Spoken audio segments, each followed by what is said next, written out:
and which I think is new for the Zoom world. I guess that all shows up on all of your screens or something too. Okay. I will call the meeting to order at 10:04. Thank you all very much for being here today. Roll call. Marty Lawrence. Here. Bob Proctor.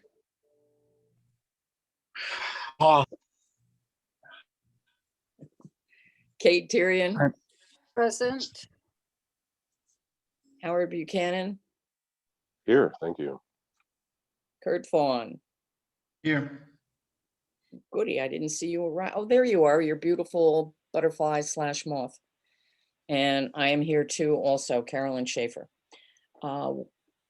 We will do the Pledge of Allegiance. All the town committees are now operating under the same protocols for meetings. And so the Pledge of Allegiance is required. Stand if you can.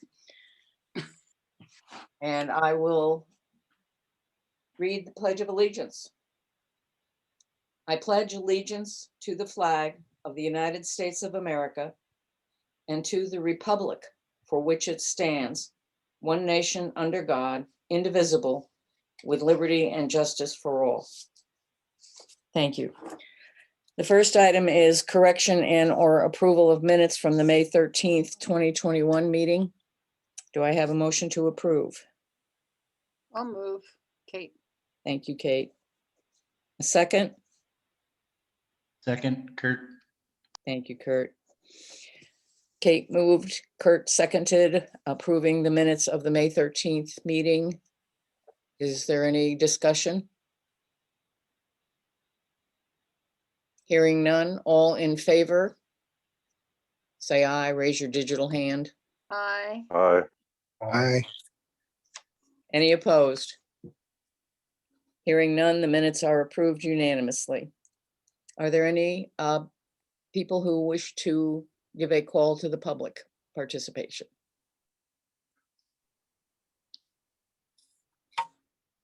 Okay, hearing none, I will not read the paragraph. Before we begin the meeting, I would like to go around and have everybody give a brief introduction of themselves. Quite frankly, it's a good thing to do, especially in the digital world, and I refer back to this when I create the minutes of attendees. This is very helpful. I will start on my digital printout and call your names. Paul Plato, if you could introduce yourself, please. I'm Paul Plato. I'm a hydrogeologist with Clear Creek Associates, and we're working with South 32. Thank you. Allison Jones. Hello, my name's Allison Jones. I'm also a hydrogeologist with Clear Creek Associates. We did do the model on behalf of the town of Patagonia and South 32 that was presented during the last meeting. Thank you, Allison. Sue Montgomery.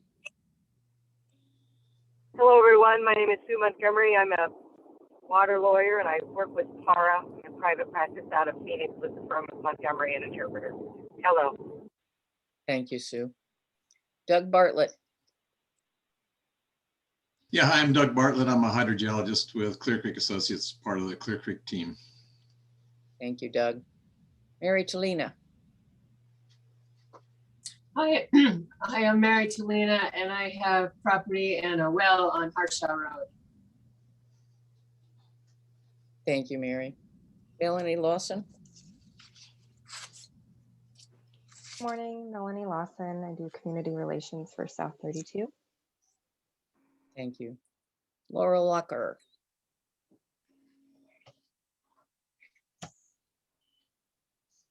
Hi, everyone. I'm Laurel Locker. I'm a hydrologist, independent consultant with Locker Hydrological Consulting, and I've been working with Carolyn and Patagonia Area Resource Alliance. Thank you, Laurel. Shelley White. Hi, everyone. Good morning. I'm Shelley White. I'm a sociologist and public health professor I've been living in Patagonia over this year on a sabbatical and doing research and partnered projects with various organizations in the community. Thank you, Shelley. Kate Tirion. Hi, Kate Terrion. I'm a Flood and Flow Committee member. I am representing Deep Dirt Farm and Campus and Borderlands Restoration Network, where I serve on the board. Thanks, Kate. Tomas Good. Hi, I'm Tomas Good. I'm a principal hydrogeologist with South 32. Thanks, Tomas. Bob. Bob Proctor, president of Friends of Sonoyta Creek. Thank you, Bob. B. Stearns at Geologic. Hey, this is Chase Stearns. I am an engineer with Clear Creek. I worked on the surface water model. Thank you. Pruka. Hi, I'm Bob Pruka with Integrated Hydro Systems. I'm a hydrologist supporting Para and working with Laurel and Sue and others. Thank you, Bob. Sarah Richmond. Hi there, Sarah Richmond, permitting South 32. Thank you, Sarah. Marty Lawrence. Marty Lawrence. I am a member of the Flood and Flow Committee, and I'm representing the Nature Conservancy and manage the Patagonia Sonoyta Creek Preserve. Thanks, Marty. Kurt Vaughn. I'm a Flood and Flow Committee member and Executive Director for Borderlands Restoration Network. Thank you, Kurt. Greg Olson. Morning, Greg Olson, hydrogeologist with Coronado National Forest, and I'm also attending for Jennifer Barron, who is on leave this week. Thanks, Greg. Howard Buchanan. Hi, I'm Howard. I am on the Flood and Flow Committee. I represent Tucson Audubon Society. I'm their watershed specialist. Thanks, Howard. Peter Letterman. Morning, Carolyn. Good morning, everyone. Pete Leiterman. I'm the Southeast Arizona Program Director for the Nature Conservancy. Thank you, Peter. Alex Johnson. Good morning, everyone. I am Alex Johnson, and I am a concerned citizen of Patagonia. Thank you, Alex. And I am Carolyn Schaefer, chairperson of the Flood and Flow Committee and also a board member of Patagonia Area Resource Alliance. Thank you, everybody, for being here today. Did I miss anybody going through the screens? Ruth Ann, thank you for waving. Ruth Ann, please. Hi, I'm Ruth Ann Lefevre. I'm on the advocacy group. We have a huge long title that I can't exactly remember, but it's the advocacy group for South 32. Thanks. Thanks. All right, then. We shall move on to old business. We did put a written summary at the end in order to allow more time for presentation today. Does anyone have any questions about any of the old business items?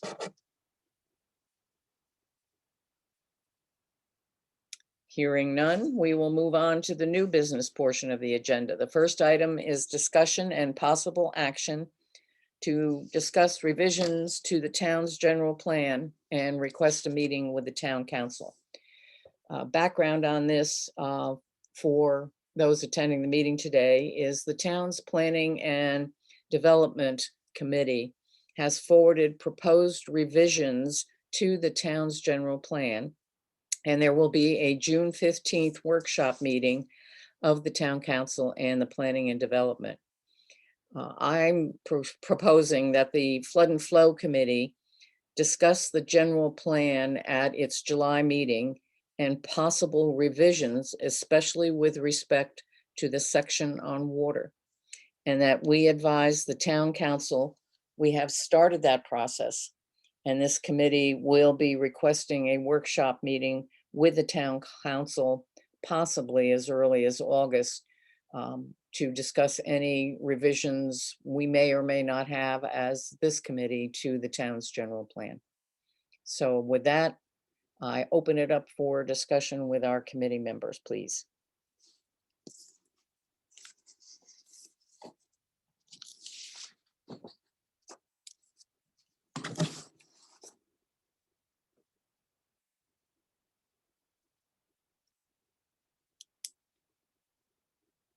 Bob, you want to say anything? Yeah, I agree pretty much with that. So, and then I'd like to attend the meeting next Tuesday, listen in on the planning and development. Okay, thank you. I see a thumbs up from Marty. I mean, pardon me, from from Kurt. I recognize that moth. Oh, you took down your thumbs up, Kurt. Did you change your mind? No, it just goes away after a certain time. Oh, see, I've learned something again. Marty and Kate are two other, and Howard are three other members on the call today. Do you agree with that suggestion? I've got a thumbs up, but I don't have any video, and I haven't figured out how to even use the emoji thing. So I do have a question with respect to it. I read through it, and I was curious if there's any insight at this stage as to the reasoning behind the changes and the strike-throughs and various things, or if that's something that'll be brought to light in the meeting, the workshop. I suspect it will be discussed on the at the June 15th workshop, Marty. And this is a process the planning and development started about a year ago. They didn't work on it at every meeting they had, but it's been a process they have gone back to every once in a while over this past year. And the revisions, I don't, we'll see what they say at the June 15th meeting. And I will share the link for that meeting with the committee members for anyone else besides Bob and I who may want to attend that. Kate or Howard? This is Howard. I'm in strong favor of pursuing the agenda as you described. I concur. Thank you. And Bob, did you have your hand in the air again? I was going to say a couple things, but in order to move on, we'll just we'll leave this to the July meeting. Okay. Okay. So that discussion will be on the July agenda, and at the June 15th meeting, I will let the town council and the planning and development committee know that the flood and flow committee will be working on that. So thank you all. All right, then the next item on the agenda. Hello? Okay. Hello? Yes? Just Carolyn, this is Laurel. I just want to let you know that I decided to call in on my phone because the internet seems a little sluggish. Okay. All right, Laurel. Well, the next agenda item is presentation by Laurel and Bob, so have at it. Okay, thanks. Now let me share my screen here.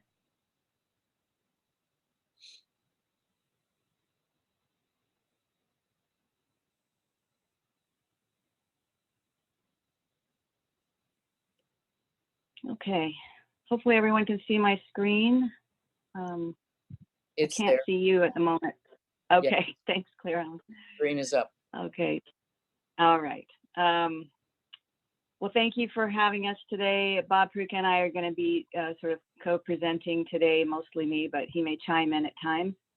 And we've been asked to talk about the sort of big picture assessment of hydrologic risks and concerns related to the Hermosa mine project. So you'll see a kind of broad sweeping coverage here of a lot of different things. And hopefully we'll cover every issue that people are interested in. Just as a small overview, the Hermosa project has sort of three key water resources components.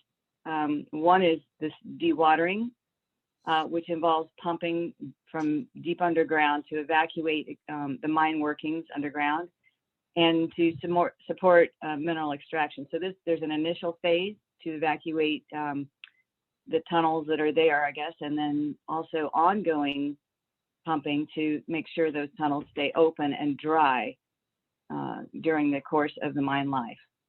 The second phase is second component is discharge of treated dewatering water and storm runoff and other processed water to Harsha Creek and Alum Gulch. And so you can see in this figure here, these stars are outfall.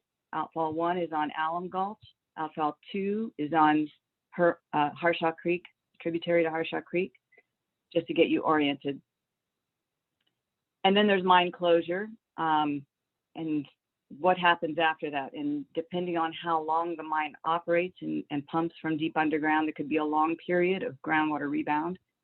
So that's another major phase of the mine's water resources impact. So there's sort of two different groups of questions I'm going to talk about today. One is, first is the water quantity question, and then we'll talk about water quality. But first of all, one big question is, what's the predicted life of the mine?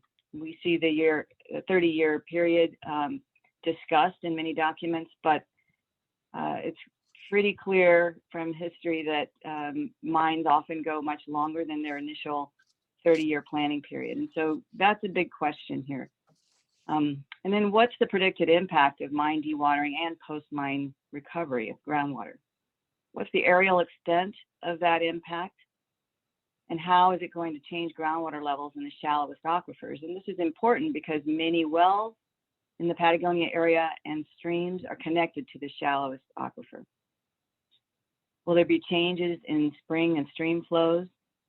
How much of Harsha Creek discharge will be captured by mine pumping when it's pumping? Will springs dry up?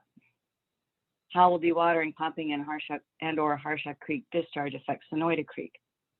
And then will mine discharge to Harsha Creek exacerbate downstream flooding or damage infrastructure? For example, basements, shallow wells, septic systems, etc. And then what happens when high discharge in Harsha Creek stops? We understand that discharge is going to be relatively high, on the order of 10 CFS, cubic feet per second, for 4 to 5 years, and then that's expected to diminish. How does that change things? And in particular, if a creek is flowing for 4 or 5 years in Arizona, various species are likely to start taking advantage of that flow. And so how would that affect known threatened and endangered species in the area and riparian vegetation? Finally, what would the climate change impacts be on top of all these changes? And for water quality questions, we want to look at, will the treated mine discharge decrease water quality downstream? That's a fundamental question. The outfall 2 is supposed to discharge water from a treatment plant called WTP2, Water Treatment Plant 2. That is supposed to clean the water before it leaves the mine site. The question is, will it be clean enough? And what are the potential threats to downstream water wells and human health of those who drink from those wells? Also, what are the potential impacts to surface waters, including the T&E species I mentioned, and human health from contact with that water as people begin to recreate in that new stream? And consideration for known downstream contaminants. We know that there are legacy mines in the area that have contributed contaminants to stream sediments in Harsha Creek above and below the current mine, the Hermosa project site. We know there are also natural high levels of some metals and low pH water occurring in lower Harsha Creek. Will the treatment plants at outfalls 1 and 2 above the outfalls be able to handle the shifts in influent water quality from intercepted legacy mine workings and shifts in geologic formations producing water? So as the water is being pumped out of the ground for dewatering purposes, that water will be intercepting different geologic formations and and possibly different legacy mines. And as those legacy mine workings are exposed to the atmosphere, will they cause acidification of that water or change in water chemistry? And will the treatment plant be prepared and able to handle those changes? In the event of an accidental contaminant release, and this is something that has to be prepared for, how will South 32 protect downstream drinking water aquifers and surface waters? Are there enough monitoring wells? Are there early warning systems? How will South 32 deal with rising water levels, mobilizing deep contaminants as groundwater recovers and impacts shallow groundwater and surface waters? So as the mine ceases to operate and groundwater starts to rebound, all of those changes in chemistry that have been exposed during the dewatering process will affect the water that begins to rise and recover to its previous level. So first we'll talk about mine dewatering. This is just a document from Arizona Mining Corporation that just discusses one of the wells that was put in 2017. There was a completed pumping test of a 14-inch diameter well down to 1,326 feet. They say after 72 hours of pumping at the 1,100 gallon per minute rate, it was apparent the aquifer should be more than sufficient to supply the 650 gallons per minute requirement for the proposed 10,000 ton per day Taylor sulfide and Taylor Deeps mining operation.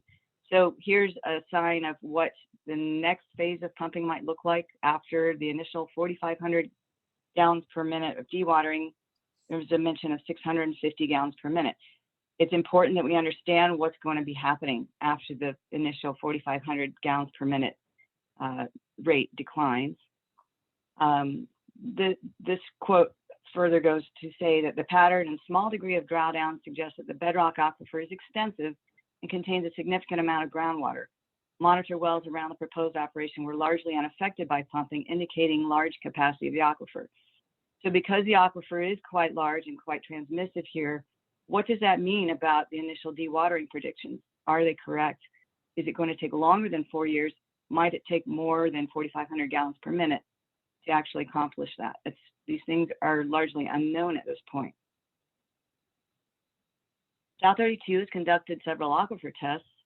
And why do they do these? Well, everyone does aquifer tests for certain reasons. Mainly, they are to identify hydraulic properties of the aquifer, so things like storativity, hydraulic conductivity. And they want to characterize the aquifer type, so the extent and whether it's confined or unconfined, whether it's a strip or how it's bounded. Also interested in determining the likely maximum long-term production rate, which is what I was just talking about. If it's possible that this aquifer might produce more water than expected, might they have to pump more and longer and discharge more and longer to Harshaw Creek than initially anticipated? They could also evaluate the potential sources of recharge and capture to the aquifer system with a pumping test. And most importantly, pumping tests, aquifer tests, can inform simulation of long-term dewatering rates and future impacts on surface waters, groundwater-dependent ecosystems, and local aquifers. And this is the type of work that really needs to be done here. We need to see the extent of anticipated drawdown aerially and the vertical extent as well. And then what about water quality, fate and transport? So contaminants that are moving through the system, how are they going to be transmitted downstream in Harshaw Creek, and how might that affect drinking water supplies downstream and surface water supplies? This is an example provided by South 32 of aquifer test in pumping well WW1. So this is the one described in that document I showed earlier. This was done in 2017. And it's just to show that aquifer tests are very, everyone's very different, and it needs special interpretation based on good knowledge of the hydrogeology of the local area. So for example, the steep rise here is typical of borehole storage evacuation. So you have water in your well when you first start to pump, and you pump that out, water levels decline rapidly, and then you get into a period of longer term production. And here you can see this well over a course of several hundred minutes, a couple hours, produced a lot of water for very little drawdown. We're pumping at 1,950 gallons per minute, according to South 32. So this is a large production period here with very little drawdown. It went just a few feet for maybe 190 to 200 feet below ground surface. And then a steeper increase in drawdown and then a decline. And you have to wonder, you know, what's happening here? Are these geologic boundaries? Is this a change in pumping? This pumping test went on for 15 days. So 15 days shows some characteristics of the aquifer at this particular well. We know that this well is not necessarily indicative of areas very close by where there might not be the same fracture zone. So it's just important that South 32 interpret these curves and these tests and explain what they're finding in these pumping tests. And truthfully, 15 days is a nice time for some purposes, but for the life of the mine and to really provide confidence in some long-term simulations of that life, we need much longer tests than 15 days. So really simulations of the life of the mine for how many decades that is, plus the post-mine recovery, both should be simulated. This is the South 32 groundwater model presented several times by South 32. It shows the purple boundary is the limit of their model area. It does show groundwater basically moving from the Patagonia Mountains down towards Sonoita Creek, possibly towards San Rafael Valley. That's not quite clear here. But it also has a boundary at Sonoita Creek. So it's impossible for this groundwater model to actually evaluate anything in Sonoita Creek or beyond, because that is the boundary of the model. It doesn't really include any simulation of springs and streams. And there's some question about why this area is included and what the impacts might be in the of mine pumping on the San Rafael Valley.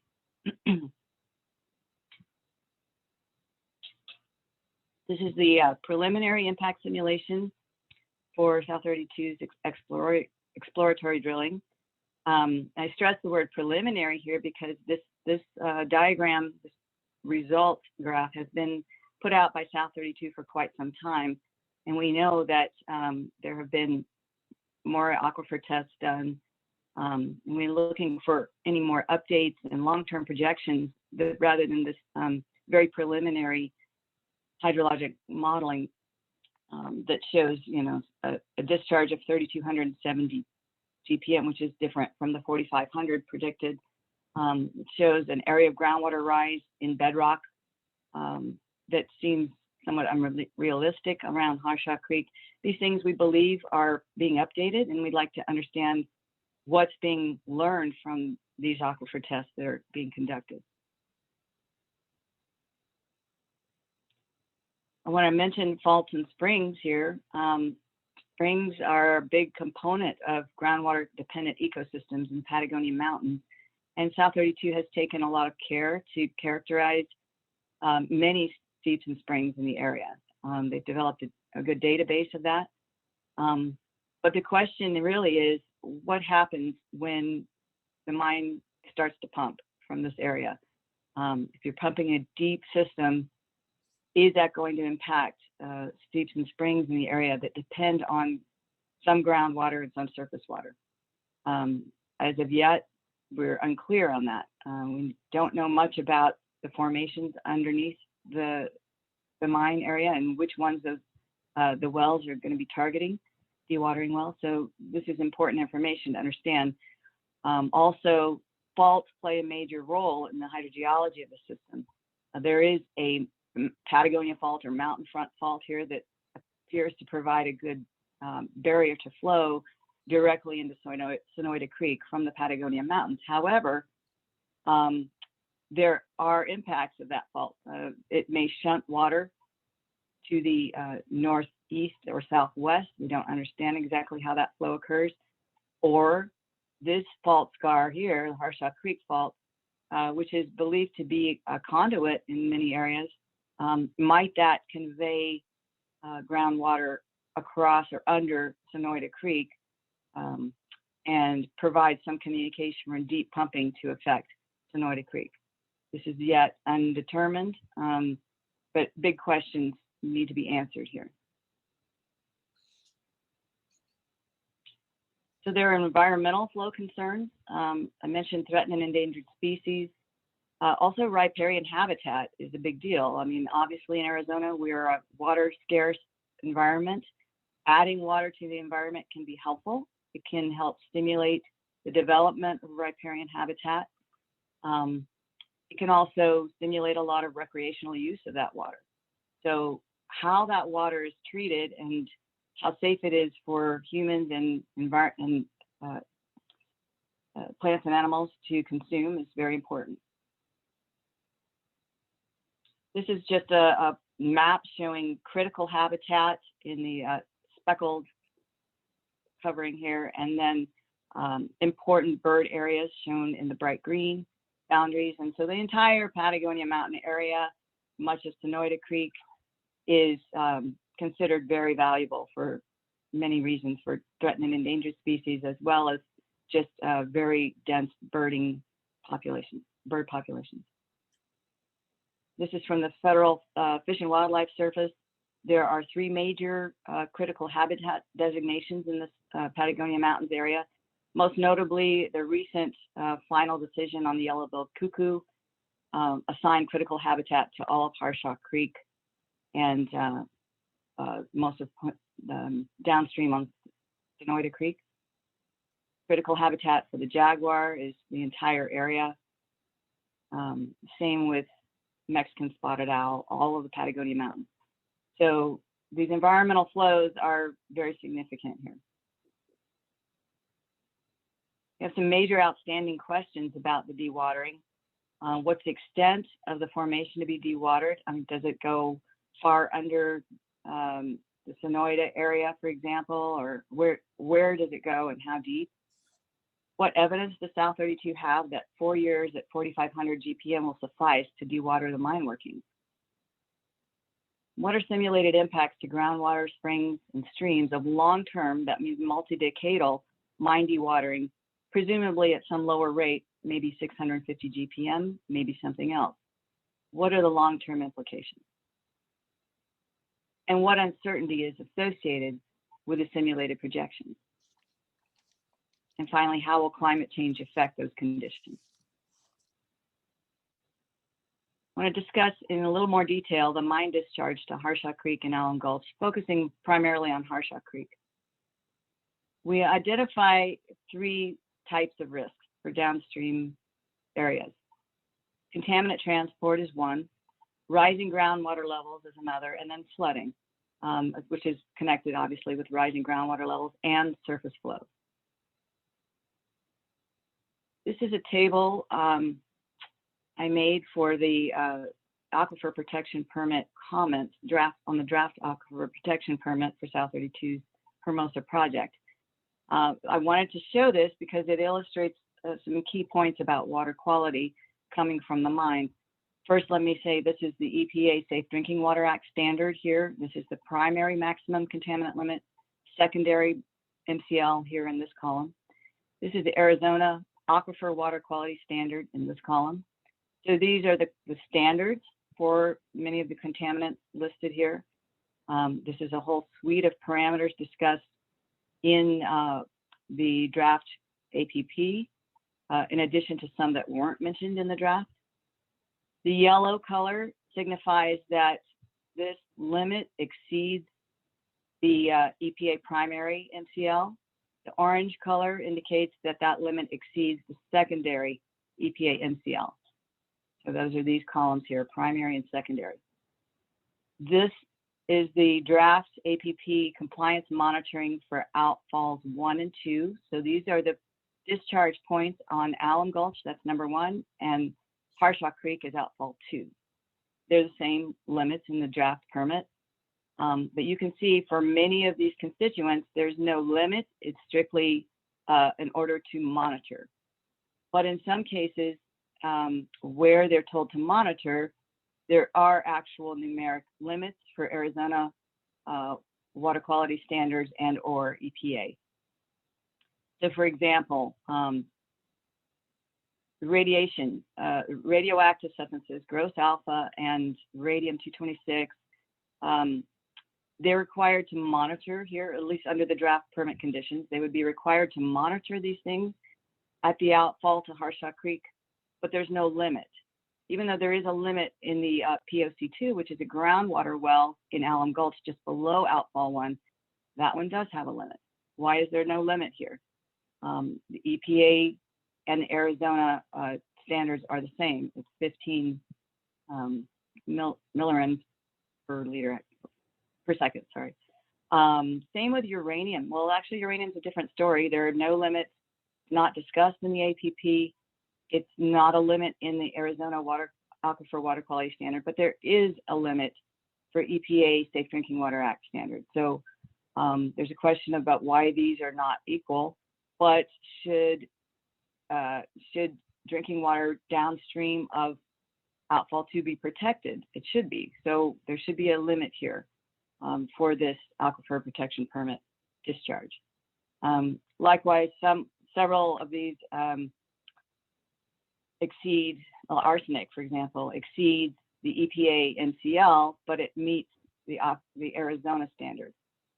Is this sufficient to protect downstream health of drinking water use, downstream aquifer drinking water wells? Cadmium, lead, copper.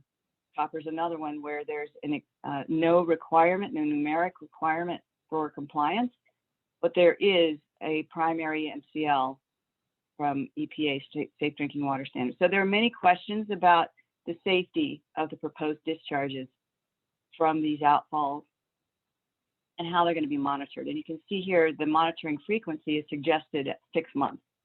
And we believe that that is not a sufficient frequency of monitoring for protecting downstream health. Likewise, recreation use of that new stream flow presents other questions about the safety of the water coming out of the outfalls and how that would affect downstream users. Flooding risk is another question. This was addressed in the Clear Creek study. It was presented a few weeks ago at the same time, same meeting. Many of you have seen that. I won't go into it too much, but I was asked to review it.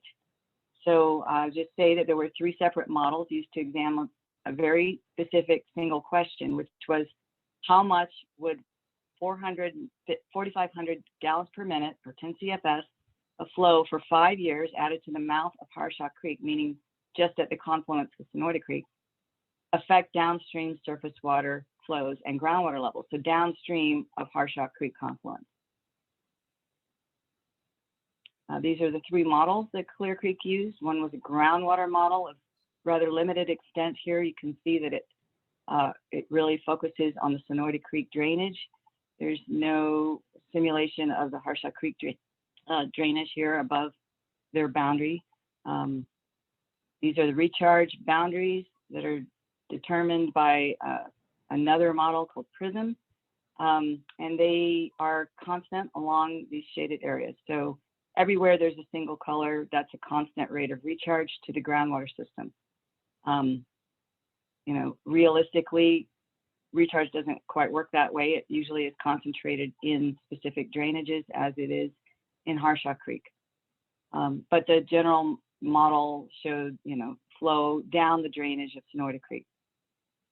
This graph down here depicts the surface water hydrologic model. So they simulated several different flood frequencies for these specific watersheds that contribute flow to the area above the town of Patagonia. And then within the town of Patagonia, they used a specific hydraulic model to simulate many cross sections on Sonoyta Creek and a bit of Harshaw Creek here. This is basically the point where they discharge water into the ground. And they routed flows, storm flows through town using this model. These 3 models are relatively independent. The output from this model was put into the groundwater model. The output from the surface flow model was put into this model. So they were used together, but they are independent models. This just shows the results of the surface water modeling. They predicted 2, 10, and 50-year peak discharges for Harshaw Creek, Red Rock Creek, and Sonoyta Creek. These are the values they came up with. It's not clear. They use a curve number method, which is in some ways a very simplified method, but standard practice for decades. Doesn't involve specifics of each drainage in terms of physical modeling. There didn't appear to be any consideration for changing conditions in Harshaw and Sonoyta Creeks due to that continuous flow of 4+ years. So because flow is going to be happening in Harshaw Creek for many years, it will change the behavior of runoff in that stream channel and that drainage. And so that was not incorporated into their findings. Also, there was not a clear calibration of this model. There are some peak flow data from downstream in Sonoyta Creek, or historic data, but they could be used to possibly calibrate this model, but we didn't see any form of calibration here. The groundwater modeling results are shown here. You can see that inside, this is basically the town of Patagonia here. The 4,500 gallons a minute was put into the model right at this boundary on Harshaw Creek as it enters into the Sonoyta Creek aquifer. This is the concentration of groundwater mounding that developed from this simulation. They showed a maximum of 4 to 5 feet of elevation change in the groundwater level here. So 4 to 5 foot rise in heads here, diminishing as you go farther downstream. The question we have is, were there transient calibration results? Because we didn't see them in the report.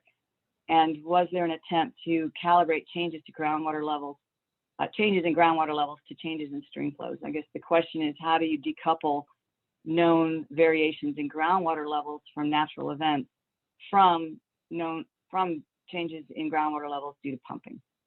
And then using recharge as a calibration parameter means that you're not really beholden to the physical recharge processes that govern the system, but you're actually manipulating those to help reach a calibration. So those are the comments we have on that. I wanted to take a closer look at some of the groundwater hydrographs that were in the Clear Creek report, were pulled out specifically. One over here downstream of the main town, one up here on Harshaw Creek before it joined Sonoyta Creek.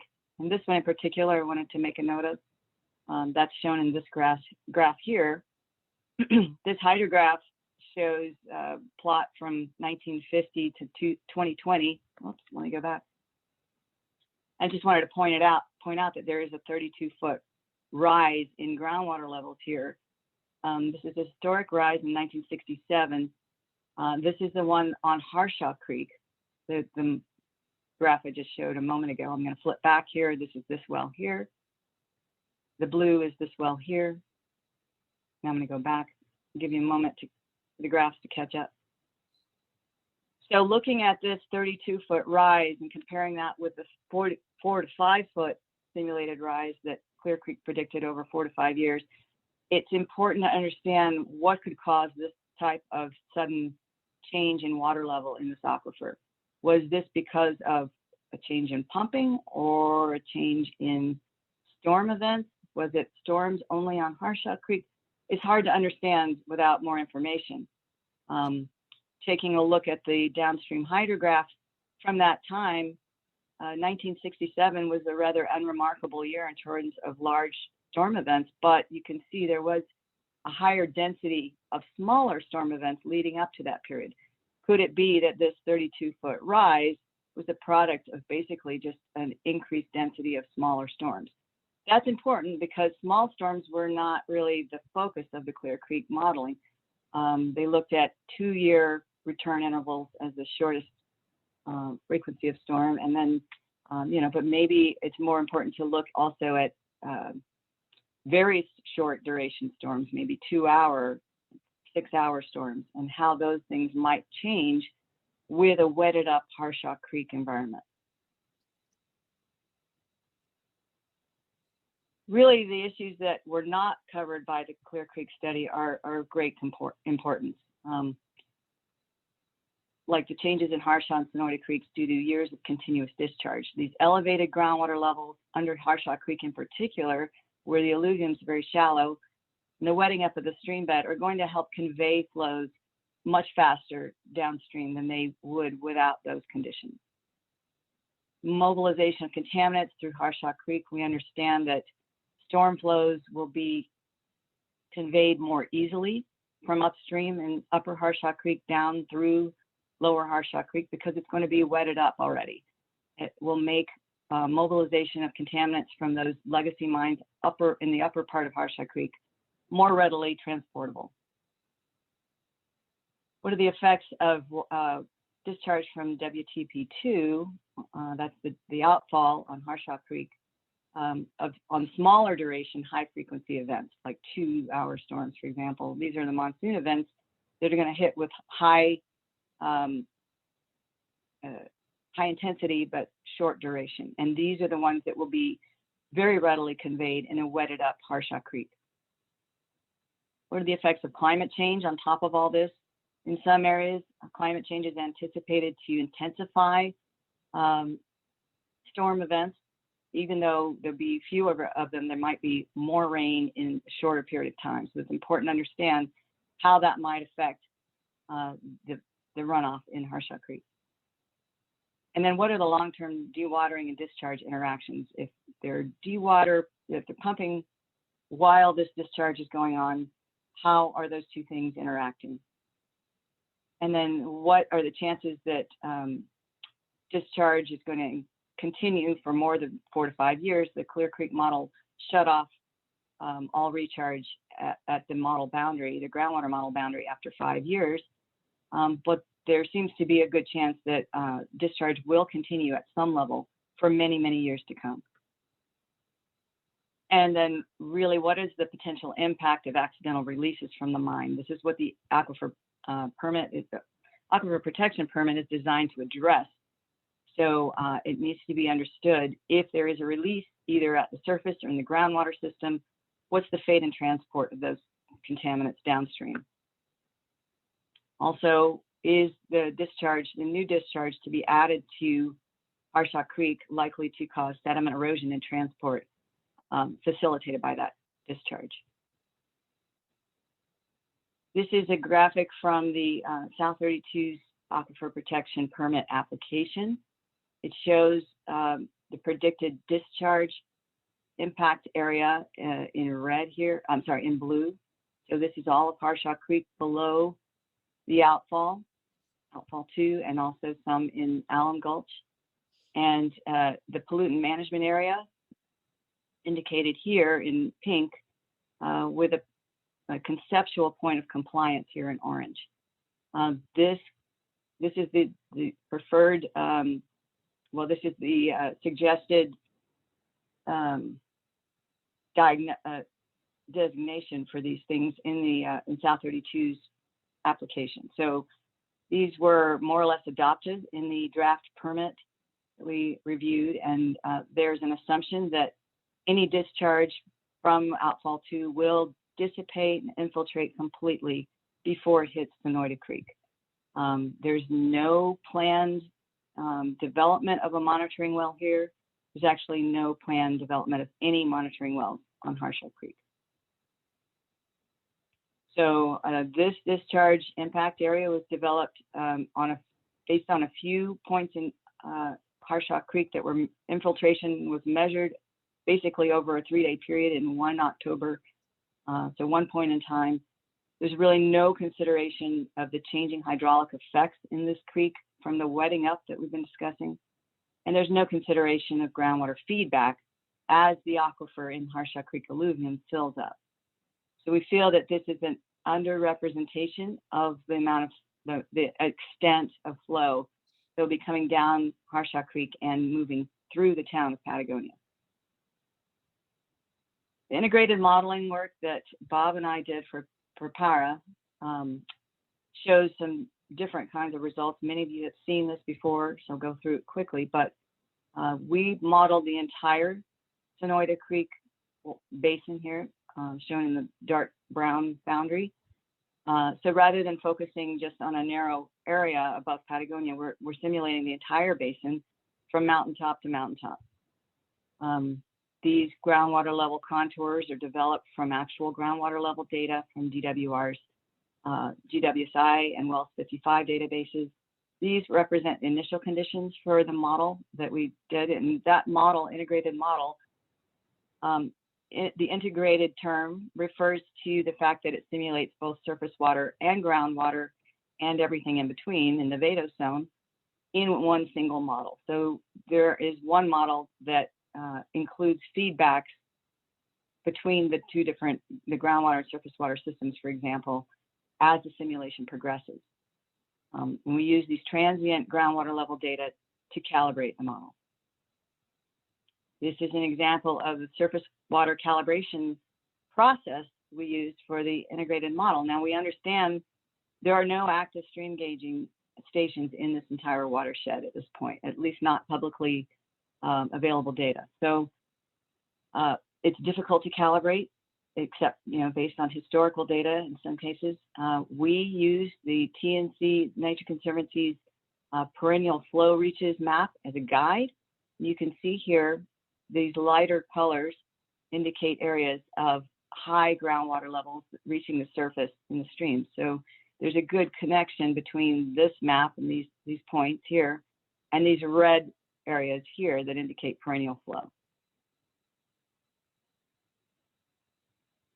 Also, we simulated the discharge at the TNC preserve, and the low flows here in particular match the manual measurements provided by TNC for low flows in the stream at that location right down here in the TNC preserve. So we feel confident that the surface water processes are well represented here. We also simulated discharge to Upper Harshaw Creek. Sorry,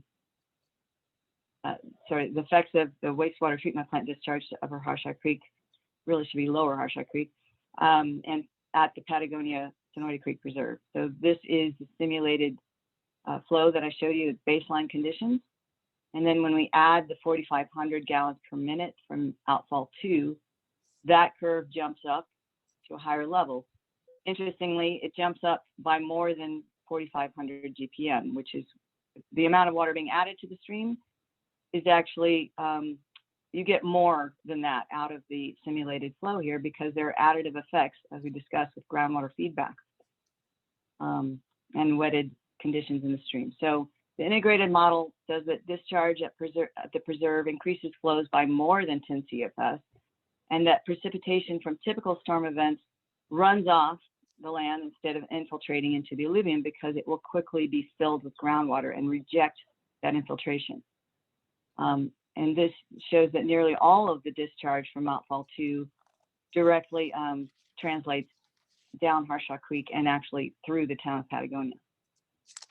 So different results using a single integrated model than what Clear Creek derives from 3 different models.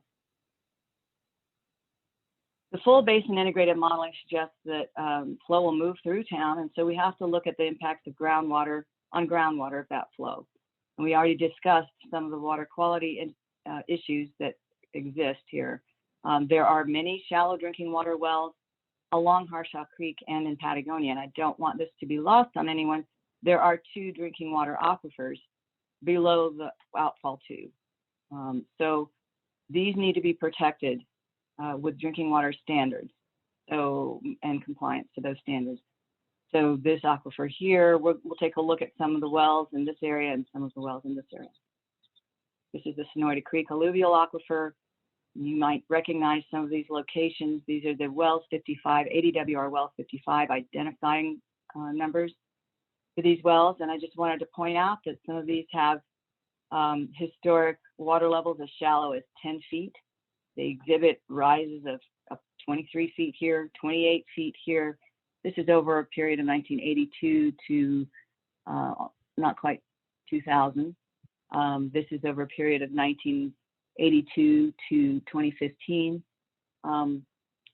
Anyway, they're very volatile water levels in this area, and it's important to try to understand how these relate to the surface water flows. Here's an example of a 7-foot groundwater level near the treatment plant downstream of Patagonia. So water levels are already volatile. Here's a 22-foot rise in just a few months. And this one, on the other hand, in farther away from Harshaw Creek exhibits, well, we don't know what it exhibits because there are only 2 points, but the long-term change was only 2.5 feet. But you can see here, if you extrapolate from beginning to end of this curve, you would see no change either. But there are embedded in the short-term cycles some very volatile groundwater levels, and that needs to be better understood to make really any conclusions about how discharge in Harshaw Creek from the mine might actually impact these groundwater levels over time, over the long term especially. This is a graphic showing the upper drinking water aquifer in Harshaw Creek. So this is the alluvial aquifer. These are wells 55 IDs, and these numbers here depict either the depth of the well, or in the case where there was a 0 depth, the depth of the water in the well. The letters here represent drinking water, irrigation, or stock, meaning livestock. So you can see there are several drinking water wells at very shallow depths in this Harshaw Creek alluvial aquifer. So it's just a point that there is a drinking water aquifer here that needs to be protected from mine discharge. So currently, there are no proposed actual monitoring wells in the APP. This is a conceptual point of compliance that would be developed as a monitoring well in the event of a known, a detected release of contaminants from the mine. In our opinion, that's far too little, far too late. There needs to be much more monitoring, at least 2 monitoring wells above the first drinking water aquifer, which we know occurs in here. So some compliance wells immediately below the outfall, and again, before the first drinking water aquifer. This POC4 should be developed and completed and monitored now, basically. We need at least a year's worth of baseline data to determine whether this discharge from the mine is actually triggering any changes in water quality at this location, because we know there are some areas of this creek that have high natural background levels of things like copper and zinc and low pH, and also upper Harshaw is known to be impaired for several things. Again, this is just an example. This shows many wells in the area, and these shaded areas show the kind of general location of alluvial aquifers. And so this alluvial aquifer in Harshaw Creek extends farther up than those wells that I showed you, which are in this circle.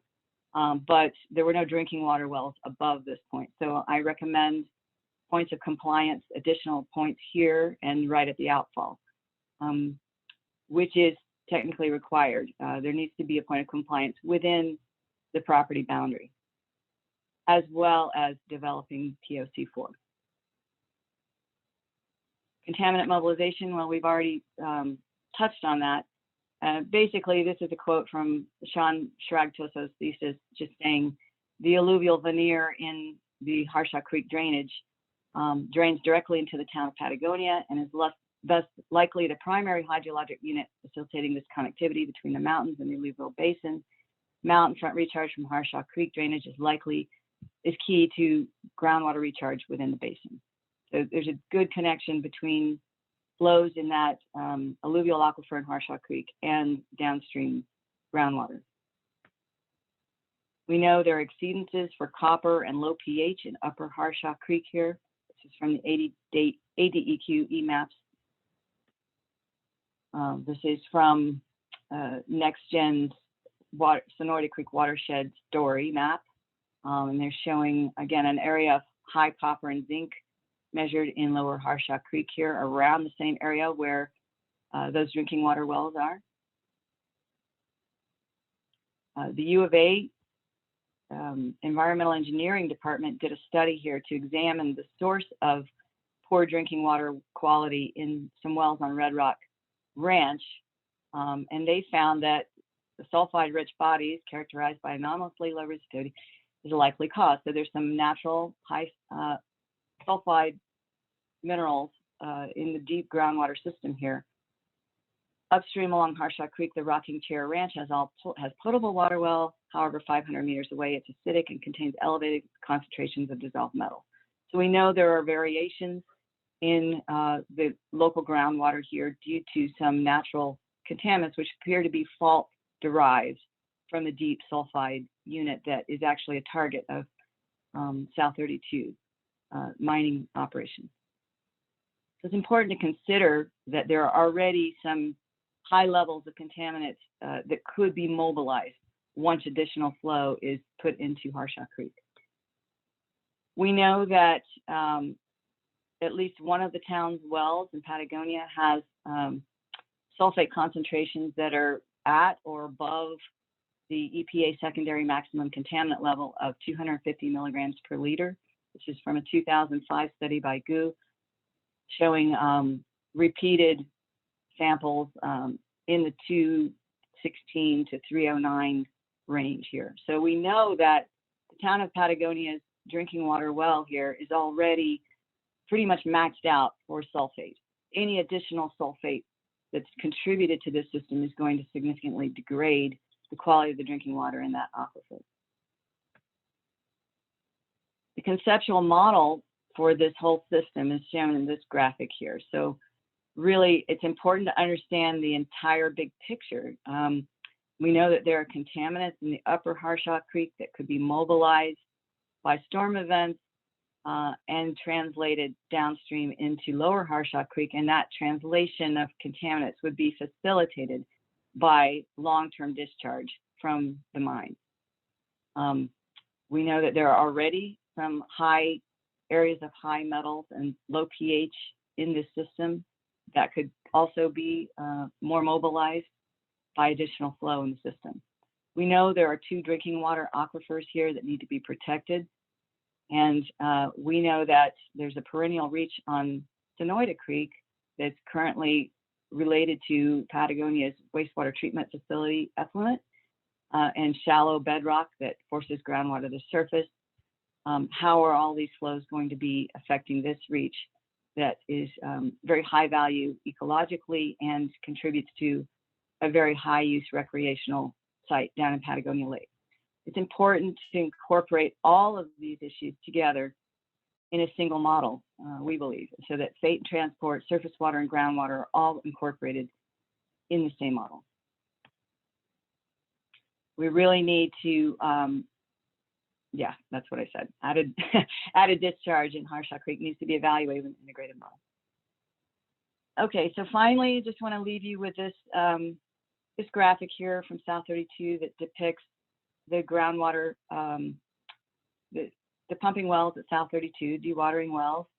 And this is the vicinity of proposed underground mine workings. There are already some underground mine workings and historic mines in place here.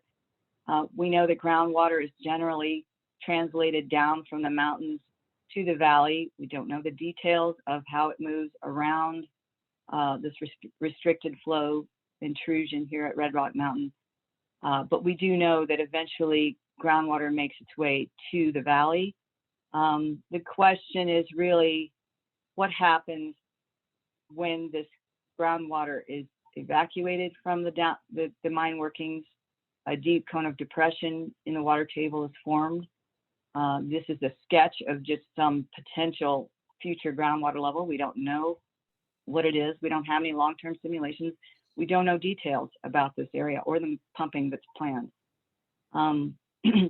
So the question is, what is this long-term picture of the water table going to look like?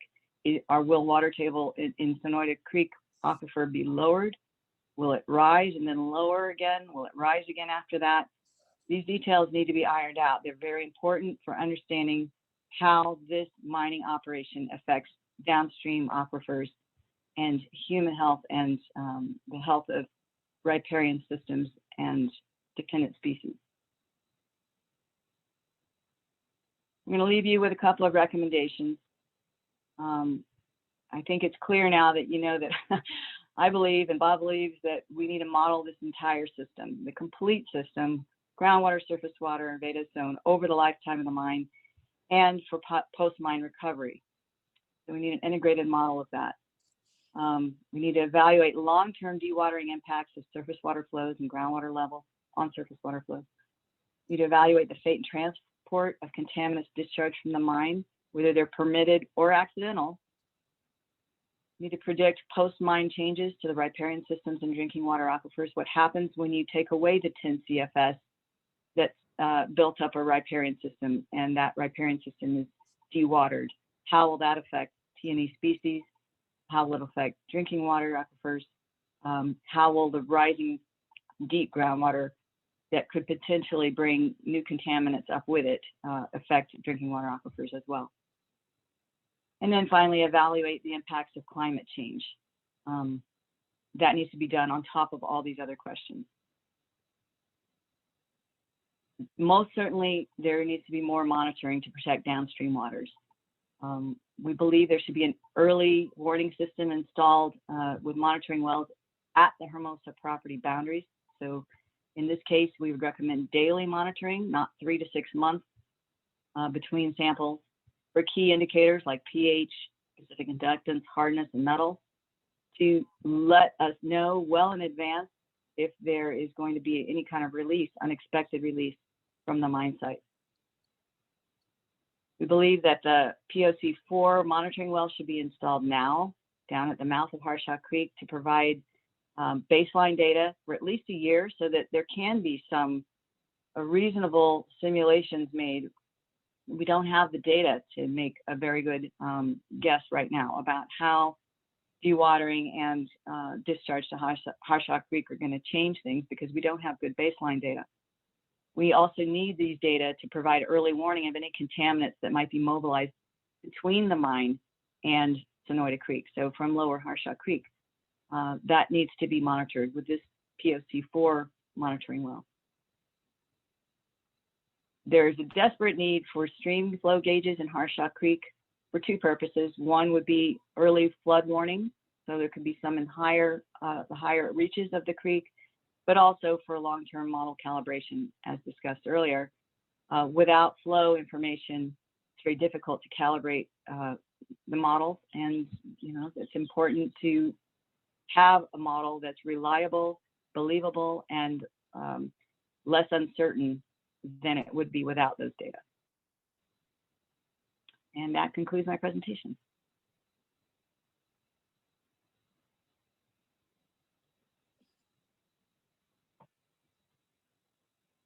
Well, Laurel and Bob, thank you very much for your presentation.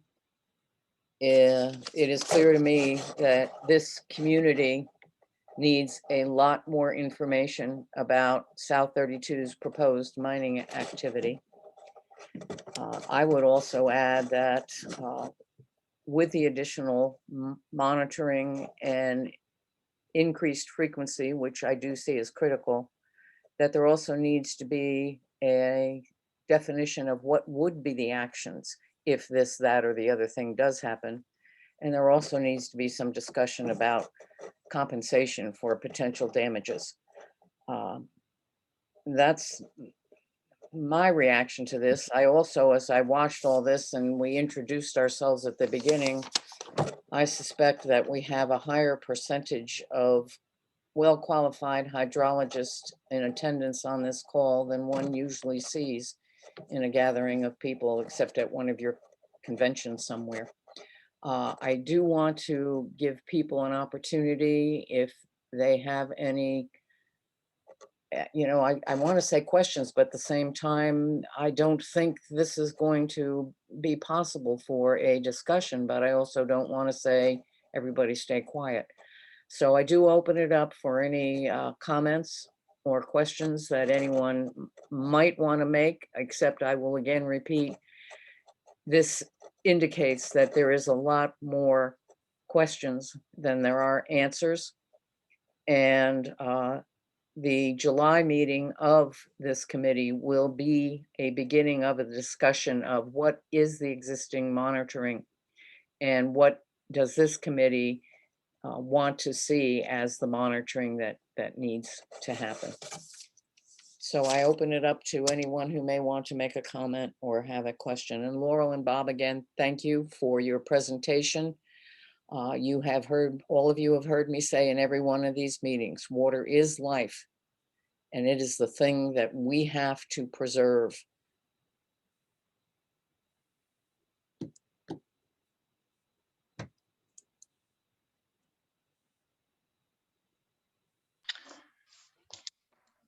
Laurel, I'm wondering if your model, your integrated model, I guess I didn't notice or didn't see if you had predicted elevation rises for groundwater or surface water. I happen to live in the home that is that 7-foot depth well, right in town, right downstream from town.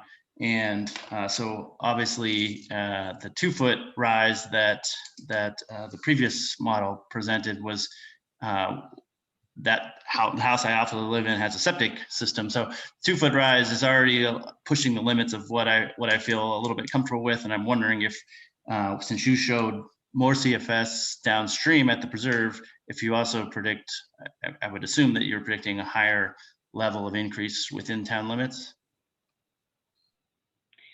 I think that's right. I frankly don't remember what the model said for that particular point, but remember, I didn't mention it, but it's a 500-meter grid on that model. So we really need to refine the model, zoom in on areas of concern. We think it's very important to do a specific high resolution model of Harshaw Creek and Sonoyta Creek Aquifer. I mean, we believe that system together should be examined in more detail. So I would just say that, yes, I'm sure that our model predicted increasing in groundwater. Maybe Bob can chime in there with more detail. But I would say also that the point of the hydrographs that I showed was that there's already a lot of volatility in groundwater there. And it's not unlikely that you will see more volatility with any changes in the system upstream, for sure. Bob, did you want to add something? No, except just emphasize the importance of calibrating to transient groundwater levels and stream flow in sort of the same modeling system, because in town it's definitely an integrated system.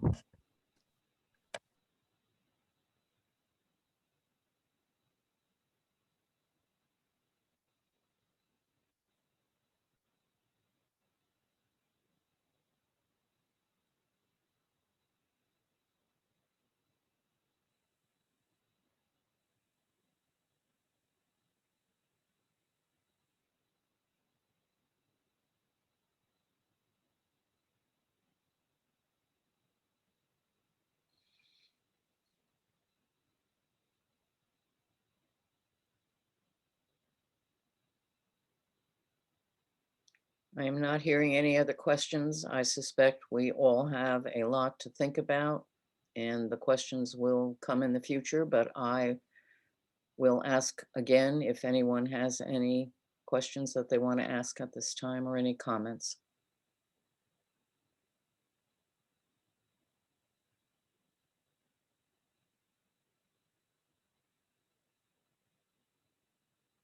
I guess I did become fairly recently aware of some stream flow data in Harshaw Creek that the forest did.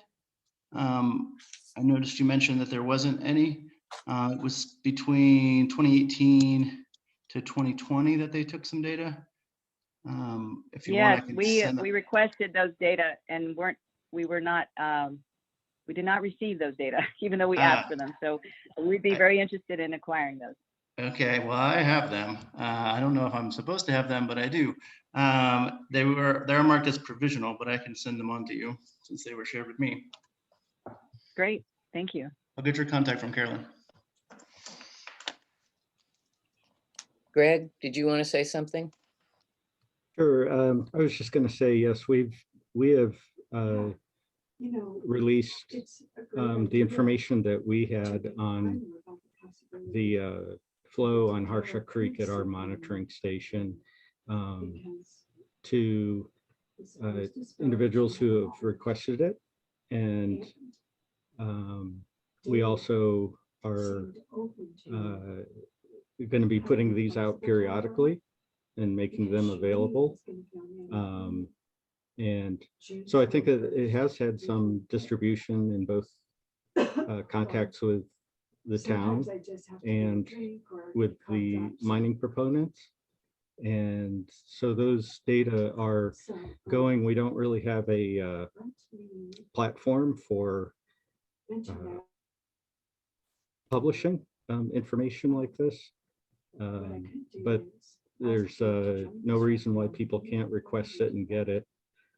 And the other thing I would say is that we're in the final internal approval process to install 6 more string gauges in Harshaw Creek and a network of existing wells that we have access to for groundwater levels, collecting weather data across the watershed, precipitation and soil moisture information.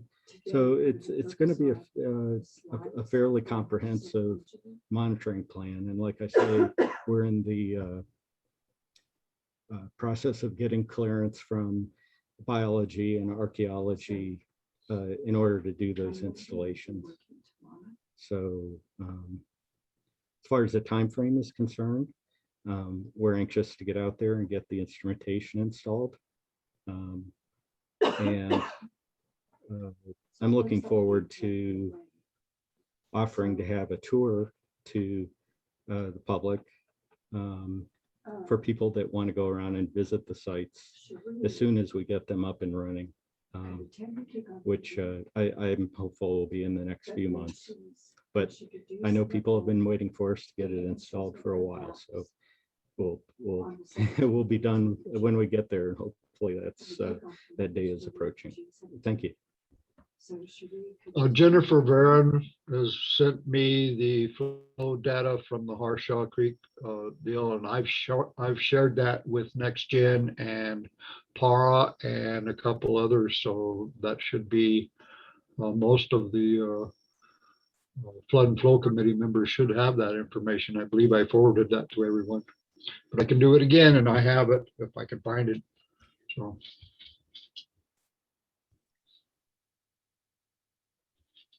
Greg, I will send you a note and ask you if you could be a part of the July meeting and perhaps, share with us this status at that point in time and where these monitoring wells will be installed. And certainly the Flood and Flow Committee would like to have that in-person tour, and whatever other public members would like to attend as well. Sure, I can make sure that I'm available for that, and I'll try to have some graphics available so that we can talk about specific locations. Great, thank you, Greg. You're welcome.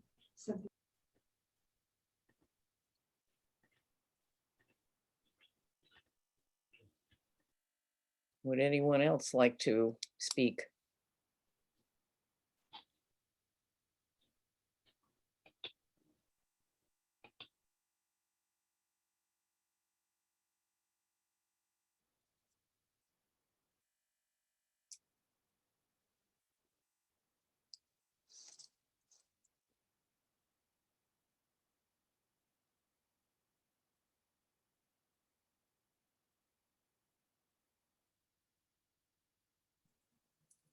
I just wanted to, thank Laurel and Bob for this presentation and punctuate the concern of seeing the graphic on contaminants, EPA levels, Arizona levels, potential levels of contaminant mobilization, and just recognizing that once those are mobilized into groundwater and aquifers, just the really deep concerns that presents for cleanup down the line. And Carolyn, as you mentioned, like what cleanup plans would look like, compensation for potential damages and so forth. Just thinking from a public health perspective, certainly there are concerns about species and riparian health, but from a human health perspective, just want to, I guess, sort of punctuate the concerns that stem from that particular graph with the yellow and orange highlighted areas of concern for monitoring, and hope that there's additional data and plans around how contaminants will be managed and monitored. Shelley, thank you for your input. And to remind everyone, Shelley is visiting in Patagonia. She is a college and grad level instructor in public health. So your input is appreciated, Shelley.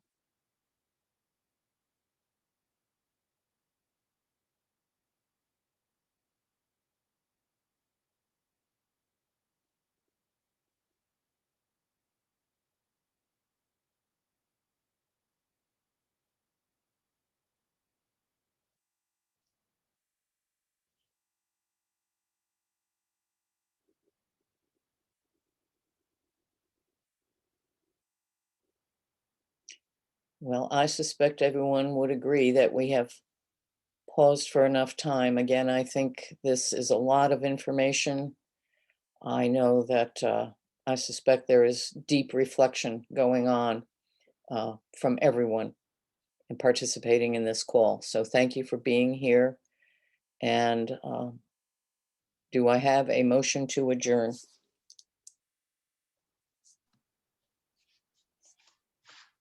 I move. Kurt. Thank you, Kurt. And a second? Second, Marty. Thank you, Marty. We have a motion by Kurt to adjourn, seconded by Marty. All in favor? Aye. Aye. Aye, aye, aye. Any opposed? Thank you again to everyone for being here today. We have a lot of work ahead of us. Thank you.